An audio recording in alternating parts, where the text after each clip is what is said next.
बच्चों, welcome back to my YouTube channel LTR GK study पे आप सभी का स्वागत है। दोस्तों, आज बात करेंगे सामाजिक विज्ञान का इतिहास। किसकी? क्लास 6 की बात कर रहे थे, जो हमारा अध्याय नंबर 2 था, जिसे हम लोग कुछ बात कर चुके थे।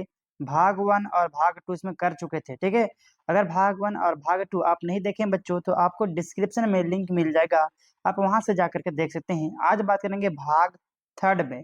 ठीक है, जो होगा आखेट खाद्य संग्रहण से भोजन उत्पादन तक, यानी कि पहले के जमाने के लोग कैसे भोजन को उत्पादन करते थे, कैसे क्या खाते थे, नहीं खाते थे, कैसे जमा करते थे, इसके बारे में आज विस्तार से एक एक करके क्लियर करेंगे।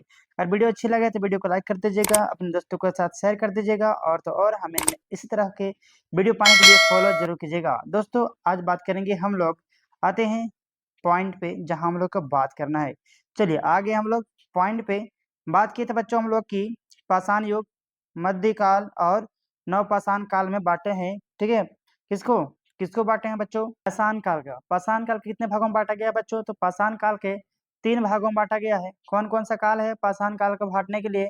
तो पहला है पूरा पाषाण काल, दूसरा है मध्य पाषाण काल और तीसरा है नवपाषाण काल। इसी पे आज चर्चा करेंगे, एक एक करके विस्तार से बात करेंगे कि कब से कब समय, कहाँ से क्या मिला नहीं मिला, पूरा पाषाण काल में क्या मिला नहीं मिला, मध्य पाषाण में क्या देखने को मिलता है, और नव पाषाण काल में क्या हमको देखने को मिलता है ना, इसके बारे में क्लियर करेंगे एक एक करके। चलिए तो बात करते हैं सबसे पहले पूरा पाषाण काल के बारे में बात करते हैं। तो बात करें पूरा पाषाण काल, मानव के तकनीकी विकास का काल था। यहाँ आने की शुरुआत तकनीकी विकास होने लगा था इंसानों का। इस काल का समय मान दीर्घकालिक है।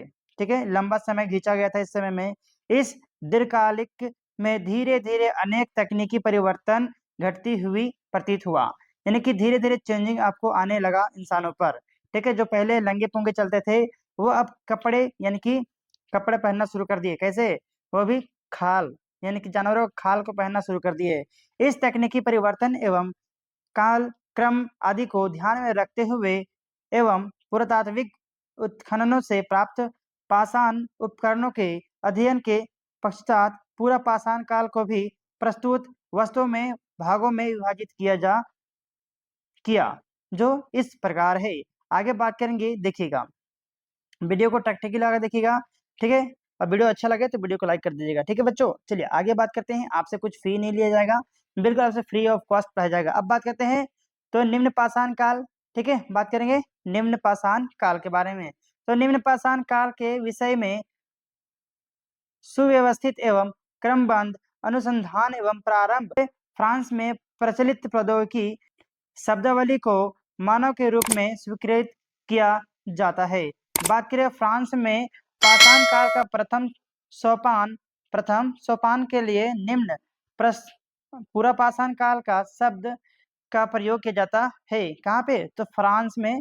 किसके लिए बच्चों? तो सोपान के लिए, याद रखिएगा। चलिए आगे बात करते हैं, मध्य पाषाण काल के बारे में बात करते हैं। तो इस मध्य पाषाण काल का एक समय प्रमुख पुरातात्विक लक्ष्य यह है कि इस काल के अधिकांश पाषाण उपकरण प्रायः फलक निर्माण है।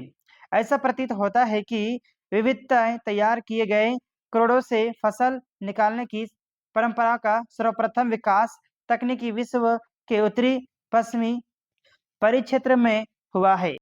यानी कि क्या बात कर रहा है इसमें कि वहां पे फसल बोने का शुरुआत जो है आपको देखने को मिलता है मध्य पाषाण काल से ही। आगे बात करते हैं, ठीक है, याद रखिएगा, जिसमें उत्तरी अफ्रीका का पश्चिमी एशिया से लेकर पश्चिमी मध्यवर्ती एवं पूर्व यूरोप के क्षेत्र सम्मिलित माने जाते हैं। ये सब एरिया को देखने को मिलता है। चलिए आगे बात करते हैं बच्चों, याद रखिएगा और टकी लगा कर देखिएगा ताकि आपको पूरी तरह क्लियरिटी आ सके, है ना। तो बात करते हैं अब उच्च पूरा पाषाण काल के बारे में बातें। अभी निम्न पाषाण काल के बारे में बात की थी, अब बात करेंगे उच्च पाषाण काल के बारे में। ठीक है, पूरा पाषाण काल के बारे में।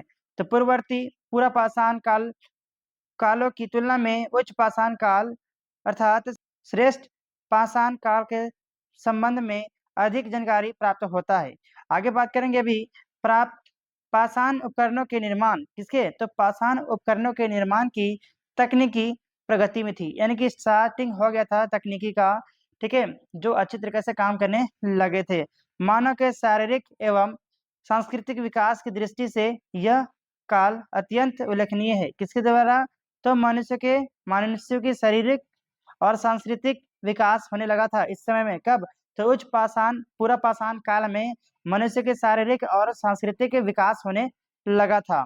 ठीक है, बात करें तो कलात्मक अभिरुचि भी अभिव्यक्ति भी इस काल में सर्वप्रथम दृष्टिगोचर होता था। यानी कि कलात्मक में जो है अभिरुचि यानी कि दिलचस्पी आने लगा था एक जगह रहने के लिए इंसानों को। ठीक है, बात करें यूरोप के अनेक क्षेत्रों एवं पश्चिमी एशिया में संघात प्रतिविधि से निर्मित पहले एवं समानांतर प्रश्नों वाले ब्लेड इस काल की उपकरण परामर्श के प्रतिरूप तत्व के रूप में सामान्य आते हैं। बात करें इन्हें ब्लडों का निर्माण यानी कि खूनों का निर्माण, ब्लडों का निर्माण नालिका युक्त करोड़ों से प्राप्त किया जाता था। किससे? तो नालिका युक्त करोड़ों से प्राप्त किया जाता था। किसका? तो ब्लडों का निर्माण किया जाता था। बात करें बहुप्रयोजनीय उपकरणों का स्थान अत्यंत विशिष्ट प्रकार के उपकरणों में ने ले लिया था। किसकी? तो बहुपरियोजनाओं का स्थान जो वो ले लिया था। कौन ले लिया था? तो विशिष्ट प्रकार के उपकरण ले लिए थे। आगे बात करते हैं दोस्तों, याद रखिएगा गिरमिट या ब्यूरिन। गिरमिट या ब्यूरिन इस काल का एक अत्यंत विशिष्ट किस्म का उपकरण माना जाता है। किसको? तो ब्यूरिन या गिरमिट को। ठीक है, ब्यूरिन या गिरमिट को एक विशेष प्रकार के उपकरण थे जिसका उपयोग हड्डी जिसका उपयोग हड्डी, सींग और हाथी दांत और लकड़ियां आदि को तराशने यानी कि नकाशी एवं छेद आदि करने के लिए किया जाता था। किसका किसका? तो तो हड्डियों का, सींगों का और हाथी के दांत और लकड़ियों को ये छेद करने के लिए इन मशीनों का उपयोग किया जाता था। वो कौन सा है? तो वो है गिरमिट और ब्यूरिन। ये मशीन है, ये उपकरण है। आगे बात करते हैं तकनीकी विकास के इतिहास में उच्च पूर्व पाषाण काल के मानव का विशिष्ट स्थान था। विशिष्ट स्थान था यानी खास स्थान था। आगे बात करें बच्चों तो देखिएगा, बात करें यूरोप में उच्च पूरा पाषाण काल को श्रेष्ठ पाषाण काल माना जाता है। कौन सा? तो यूरोप में। कब? कहाँ? तो यूरोप में उच्च पाषाण काल को जो है वो श्रेष्ठ पाषाण काल माना जाता है। सबसे ज्यादा बेस्ट माना जाता है तो उच्च पाषाण काल को ही माना जाता है। आगे बात करें बच्चों, इस काल के विशिष्ट प्रकार के पाषाणिक उपकरणों यानी कि मशीनरी, पाषाणिक उपकरणों, कलात्मक कलात्मक पुराणशेषों तथा गुफा का निर्माण पुनः विकसित हुआ। ठीक है, बात करें होमो सेपियन मानव। कौन सा? होमो सेपियन मानव को माना जाता था। बात करें ये पुरावशेष उच्च प्राचीनतम काल के भूतात्विक स्तरों विभिन्न स्तरों से उपलब्ध हुआ है। यही कारण है कि उच्च पाषाण काल का शब्द का प्रयोग अफ्रीका तथा दक्षिण एशिया की प्रचार मिलती जुलती पाषाणिक संस्कृति के लिए नहीं किया जाता है। आगे बात करें तो इस क्षेत्रों की संस्कृति के लिए उत्तर पूर्व पाषाणिक शब्द का प्रयोग अधिक सार्थक एवं उपयुक्त प्रतीत होता है बच्चों। ठीक है, आगे बात करेंगे अभी। चलिए अब बात करते हैं मध्य पाषाण काल। हम लोग पाषाण काल को 3 भागों में बांटे हैं। तो एक है नवपाषाण काल, पहला प्राचीन पाषाण काल, मध्य पाषाण काल और एक है नवपाषाण काल। ठीक है, तो इसमें बात करेंगे अब सेकंड नंबर जो है मध्य पाषाण काल के बारे में। तो बात करते हैं मध्य पाषाण काल मानव संस्कृति के उस काल से संबंधित है जो कि सर्वोत्तम काल के प्रारंभिक समय में उच्च पूरा पाषाण कालीन संस्कृति के बाद विकसित हुआ है। ठीक है, याद रखिएगा इस काल को पूरा पाषाण काल तथा नवपाषाण काल के बीच का संक्रांति काल भी कहा जाता है। कौन सा? तो संक्रांति काल भी कहा जाता है। किसको? तो मध्य पाषाण काल को ही सांस्कृतिक काल भी कहा जाता है क्योंकि ये पूरा पाषाण काल और नवपाषाण काल के बीच का समय है, काल है, इसलिए। ठीक है, आगे बात करते हैं इस काल का लगभग 10,000 ईसा पूर्व से प्रारंभ होकर 5,000 ईसा पूर्व के बीच माना जाता है। कितने?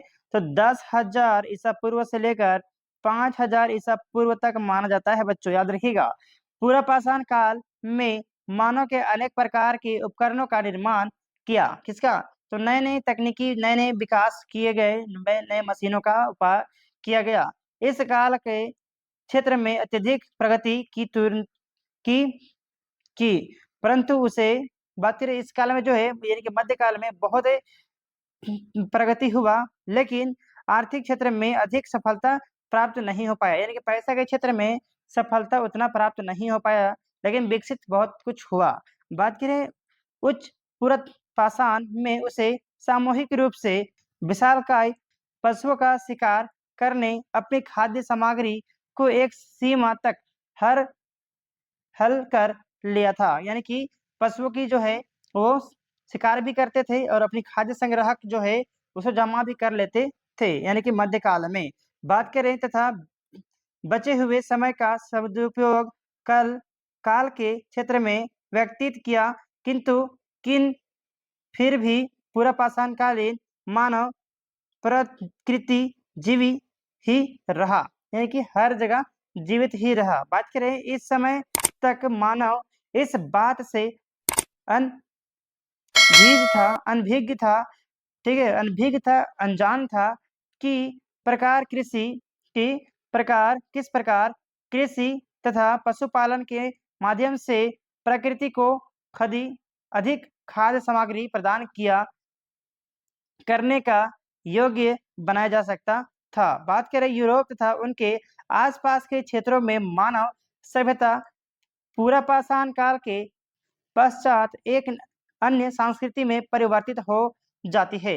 दोस्तों आगे बात करते हैं जिन्हें मध्य पाषाण काल के नाम से जाना जाता है। याद रखिएगा किसकी बात कर रहा है, तो यूरोप तथा उनके आसपास के जितने भी क्षेत्र हैं मानव सभ्यता यानी कि जब मानव बसने लगे थे तो पूरा पाषाण काल के पश्चात यह एक अन्य संस्कृति में परिवर्तन हो रहा था। कब? जब मध्य पाषाण काल था तब की बात कर रहे हैं। अब बात करते हैं नवपाषाण काल की, ठीक है। तो बात करें नवपाषाण काल की, तो मानव के सांस्कृतिक इतिहास में नवपाषाण काल पाषाण युग का अंतिम चरण था। किसका? तो पाषाण युग का अंतिम चरण था। कौन सा युग? तो नवपाषाण काल। बात करें भौतिक प्रगति की दिशा में इस काल का महत्वपूर्ण स्थान रहा। किसका? तो नवपाषाण काल का महत्वपूर्ण स्थान रहा।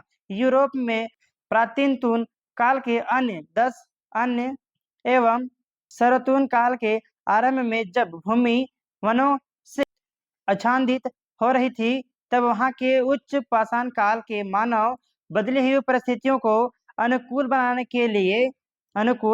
के लिए प्रयास में मध्य पाषाण कालीन संस्कृति में रहे थे। आगे बात करते हैं अभी आपको इसी में, तो बात करते हैं इसी समय पश्चिमी एशिया, कौन सा? तो पश्चिमी एशिया तथा उत्तरी अफ्रीका में भी महत्वपूर्ण भौगोलिक परिवर्तन हुए हैं, ठीक है। याद रखिएगा इस परिवर्तनों का प्रभाव मानव के रहन सहन पर भी पड़ा है। इसलिए बात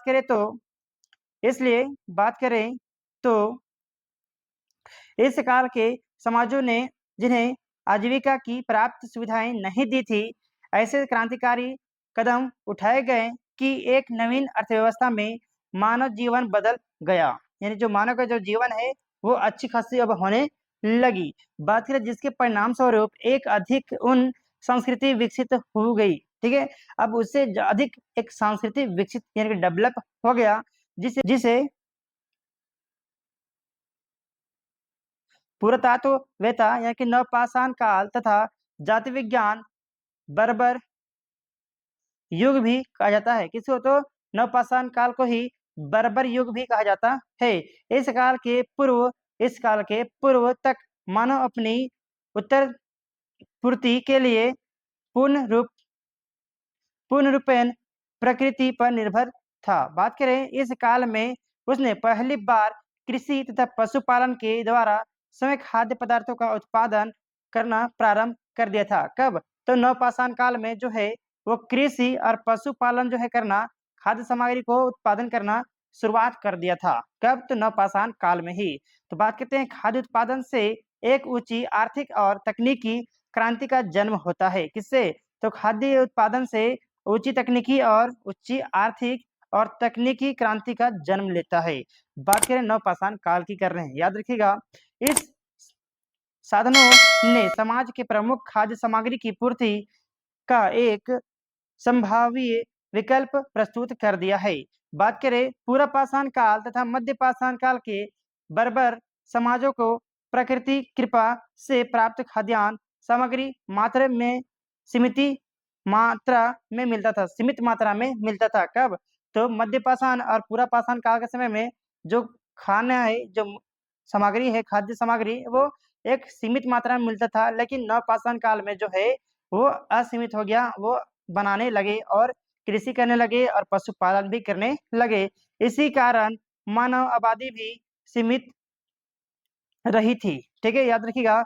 परंतु नवपाषाण कालों में कम से कम भूमि से अधिक उन्नत का उत्पादन करने उसी अनुपात में बढ़ती हुई आबादी का भरण पोषण किया जाता था। जितना जमीन है उसी से बढ़ती हुई आबादी का भरण पोषण भी किया जाता था। बात करें इसके अतिरिक्त इस काल में मानव ने वनों से प्राप्त लकड़ी से नाव, मकान तथा कृषि क्रम में आने वाले औजार भी अर्थात काष्ठकला यानी काटने की चीजें, काष्ठकला और मृद भांडकलों तथा कपड़ा बुनना जैसी कलाओं का कार्य भी किया। आगे बात करते हैं बच्चों, तो इस सब उद्योगों में से नए ढंग के मजबूत उपकरणों की आवश्यकता पड़ी है। बात करें इसी कारण नवपाषाण काल में मानव ने पाषाण उपकरणों को अभिष्ठ आकार देने के लिए